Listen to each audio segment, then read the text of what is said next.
Hello and welcome back to our channel, How We Moved the Decimal. In this video today, I am photographing a tub of stuff for eBay. I do this on my dining room table. My youngest daughter's in here. Every once in a while, one of my other kids will pop in. My husband also helps photograph on the other end. And how I like to do this is I batch my eBay stuff. So I will photograph one weekend. I will take 4 hours each day to photograph, and it's not all at once, so I don't get a whole time block of 4 hours to photograph. I have to um, do an hour here, an hour there. Sometimes it's just 15 minutes. Sometimes it's just one item, and I can usually photograph one item in 3 minutes. I know that's not crazy fast. A lot of other eBayers and YouTubers and stuff like that photograph a lot faster than that. But it is what it is. I am only part-time. My husband and I have been selling on eBay for a really long time. We have had our store now for 5 years, but we have been selling since the early 2000s when we used to have to do money orders and stuff to do eBay sales. So we just move along with the times. Again, part-time reseller. I'm lucky to sell 5 items a week. It's nice when I sell 1 or 2 items a day, but honestly, eBay has been extremely slow.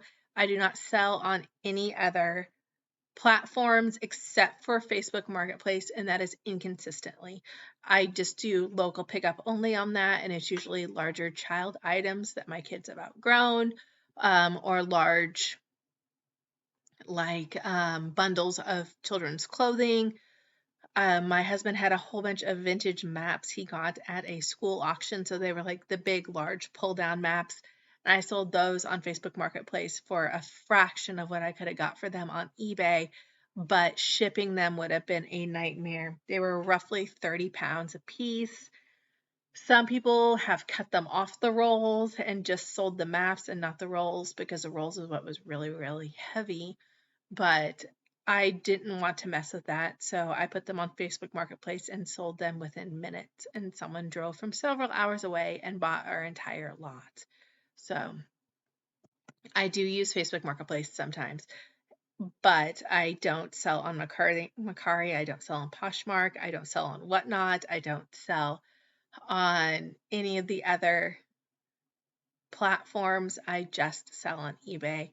And my realization behind that, or my reason for that, is I can barely sell on eBay. I barely have the time to do the listings on eBay. I'm not going to have the time to cross list everything. And knowing my luck, I would forget to pull something off that did sell, and I would have to take a ding on eBay.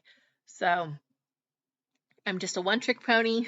I don't sell on any other platforms. You're not going to get advice from me on Poshmark or anything. I don't even shop on Poshmark. I have bought stuff for inventory off of ThreadUp when they had their large boxes, and a Goodwill blue bin, when they had when they first started selling, because you could buy by size, and I would buy large quantities of that in sizes that we were actually wearing. So if it wasn't worth anything, we could wear it. In fact, the sweatshirt I am wearing while photographing this, I got from a Goodwill blue box, and I ended up keeping a lot of stuff out of that box. I got a new raincoat out of it, so that was nice. But they stopped doing that. Now it's random sizes and random lots. So like you could buy a women's lot, but it's whatever size, or a men's lot and it's whatever size. And before I could get like a men's lot in size small. And since my son is a men's size small, I could replenish his wardrobe and then choose to sell what I wanted to sell from that. In fact, what I'm photographing now is a bunch of jeans my son outgrew. We've hit the stage in development, for him at least, that he is outgrowing things faster than he's wearing them. So a lot of his clothing items still look relatively new because he has grown so fast, or growth spurted, or whatever you want to call it. So we've hit that stage in development for him. He most recently outgrew his shoes, but I'm not listing any of those because I stole them and now they're my shoes.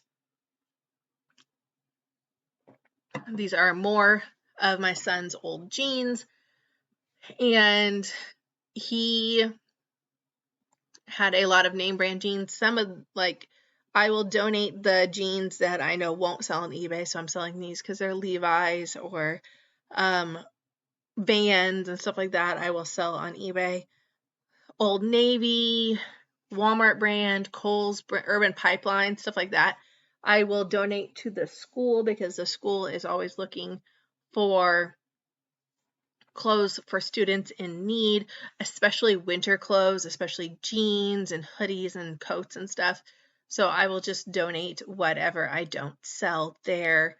And it's about 50-50. I donate a lot of his like joggers and athletic shorts and stuff do get donated if his little sister doesn't steal them first for her supply. She has stolen a lot of the hoodies and sweatshirts he's outgrown. She has taken for her own possession. But, and again, I'm just listing my son's pants right now, but that's a good place to start. So if you're just looking to start into reselling, look at your house, look at your own items that you want to get rid of.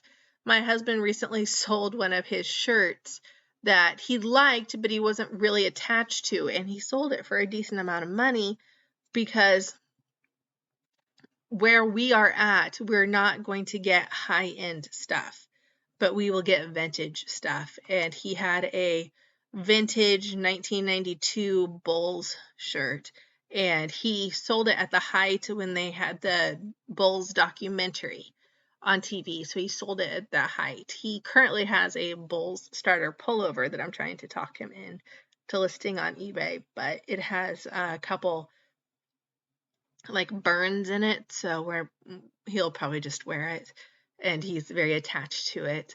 I never had the Bulls starter pullover. I did have the Adidas pullover.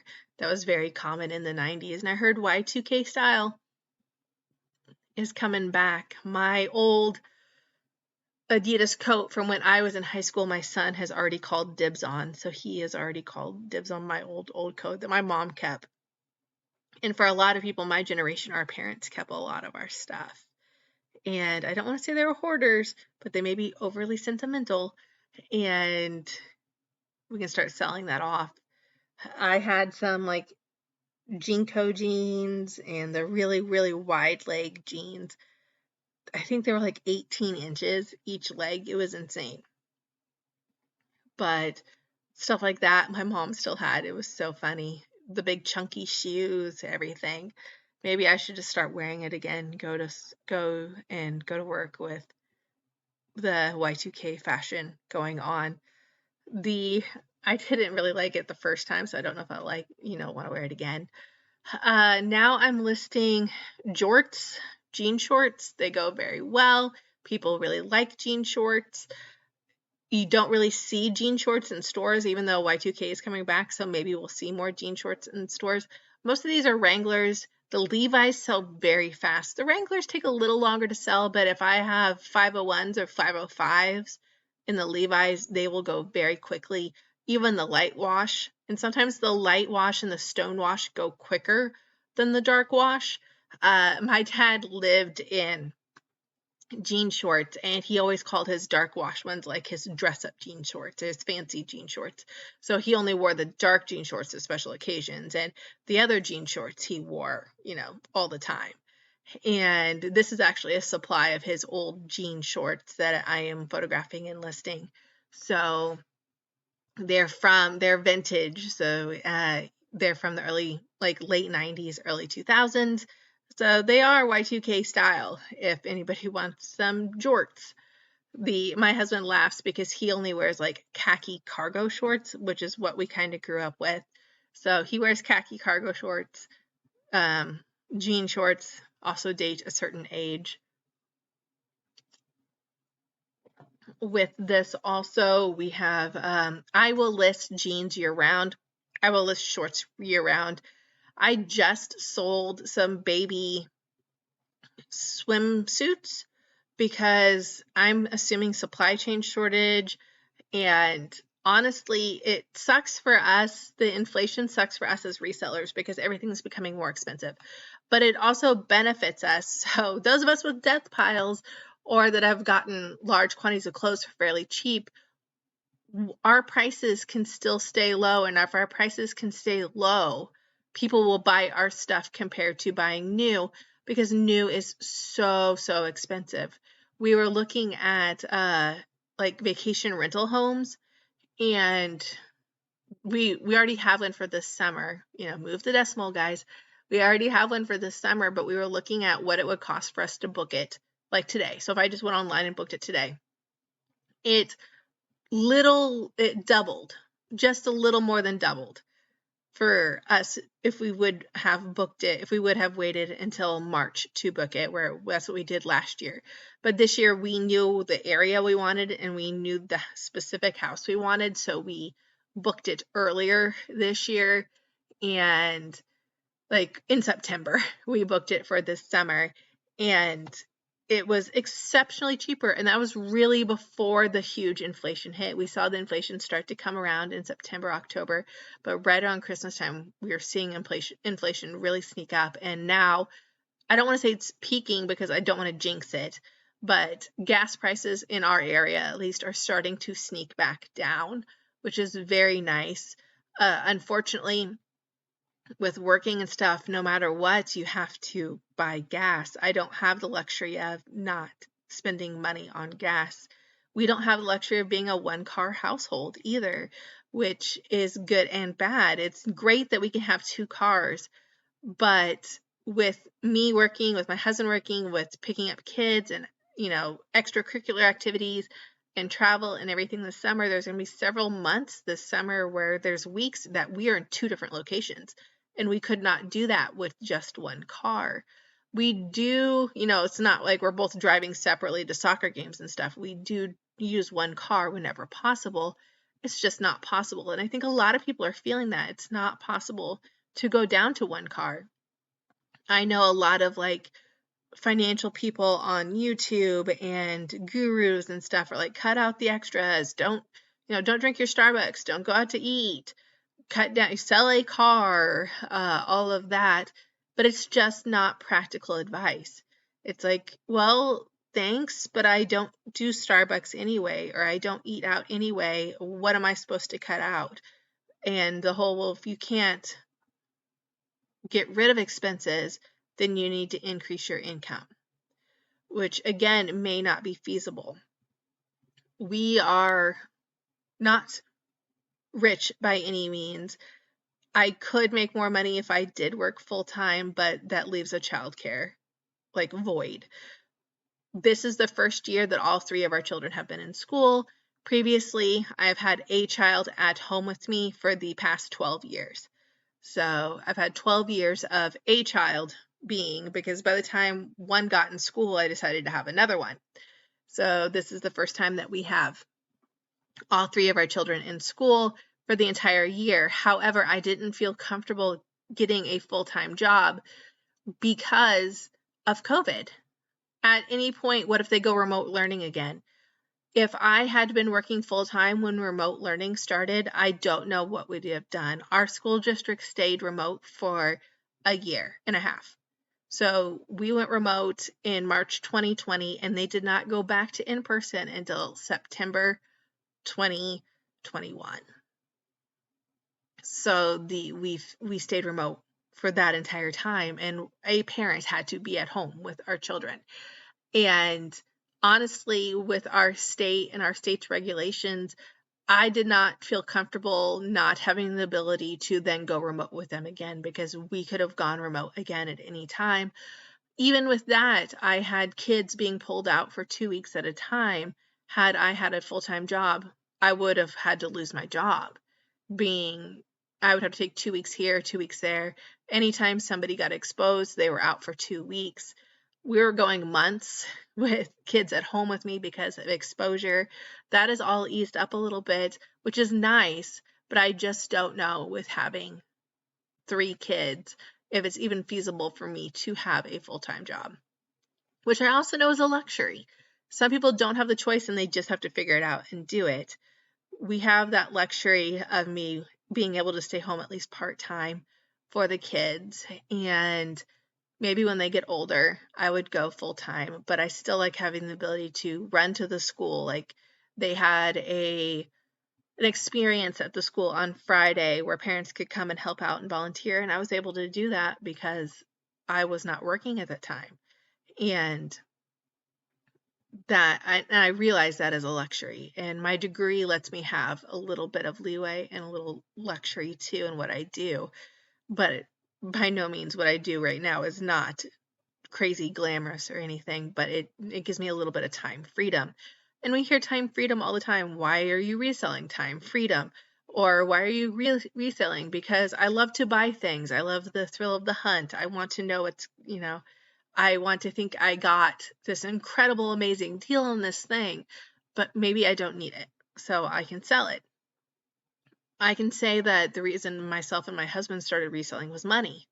We were poor grad students, and we were finding out that teachers were leaving complimentary copies of textbooks in hallways for free and putting free signs on them. So what we started doing, and that was one of the first things we really started selling, was textbooks. Now, I don't sell textbooks now. I am too worried about a Vero, and with where my husband and I both work, we could technically get in trouble for selling textbooks. So we don't sell textbooks. That's what we started with. We were grad students, and we'd go up and down the hallways where faculties had offices and look at benches for free textbooks. And a lot of times book companies would send free complimentary textbooks to instructors. They don't really do that anymore. We get free digital copies, but not like hardbound copies. And a lot of times the instructors would not send those copies back. They would just put them for free in a hallway on a bench or something. And that's really where we started. And then evolved to now it's mainly clothes and some hard goods, and it's what's easy. We can get our hands on clothes easy. Garage sale season is starting. Unfortunately, I'm gone like every weekend, garage sale weekend this year. Whenever the towns are having rummage sales, I'm gone, which is sad. I'm hoping that because where we are in the Midwest, we will tend to have rummage sales starting now. So it's mid-April. We'll have rummage sales starting mid-April. They tend to take a break in July because it's just too miserable outside. And then they'll start back up again August to October. So I'm hoping I can get like the second half, so August to October. I'm hoping to be able to get that rummage sale wise. But honestly, it's actually very good because I still have so much in my death pile. I don't want to buy more because buying more is not going to be helpful. It's just going to take up more room in my house versus, just getting through what I have. I still have several containers of clothes I haven't even opened, so we'll go from there. Thank you for watching my video, and I hope you tune in to other ones in the future. Thank you.